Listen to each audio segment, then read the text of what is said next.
Kei te puku te rae o te Pāti Māori me ngā kākāriki ki tā Iharaira kaupare i te ranga awatea, i te kakenga o te tauranga o te huna kua mate i ngā pahūtanga, i te whakaekenga hoki ki te whenua o Gaza. Kei a te Rina Kowhai tēnei pūrongo. Ko Iharaira e whakaeke tonu ana i te rangi, i te whenua anō hoki. Ko tōna heruiri e kaupare ana i ngā karanga mo te ranga awatea. The Bible says that there is a time for peace and a time for war. This is a time for war.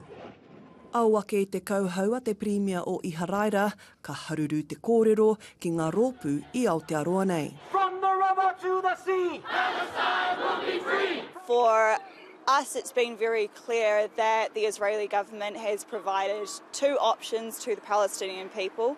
That's either expulsion or extermination. It is ethnic cleansing or genocide. E ai ki ngā tauranga o te wā, mai te tuawhitu o Oketopa, neke atu i te 1,000 tāngata kua mate i Iharaira. Ko tōna 8,300 ngā pare tini ana kua mate i Gaza. Te haurua o rātou he tamariki, e ai ki a UNICEF, koni atu i te whāraurua te kau ngā tamariki ka mate, ka whararā nei i Gaza, ia te rā. Gaza has become a graveyard for children. E karanga ana rātou ki atu te ranga awatea mo te oranga tangata te take, i naia tonu nei. He mea tautoko hoki nā te ohurata o Aotearoa, ko tuhi karere e tautoko puana i te iwi Palestine, nā tā Iharaira, aukati te tuku āwhina, āhauora.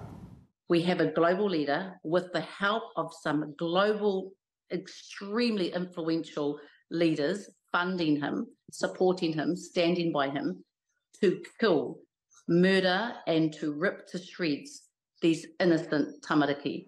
We have to stand up against the occupation, against ethnic cleansing, against the genocide, and be part of the international community in acting towards justice and peace. Ko te whakamutunga o tēnei pakanga, kei tua noa atu o Pairo. Te Rina Kowhai, te ao mārama.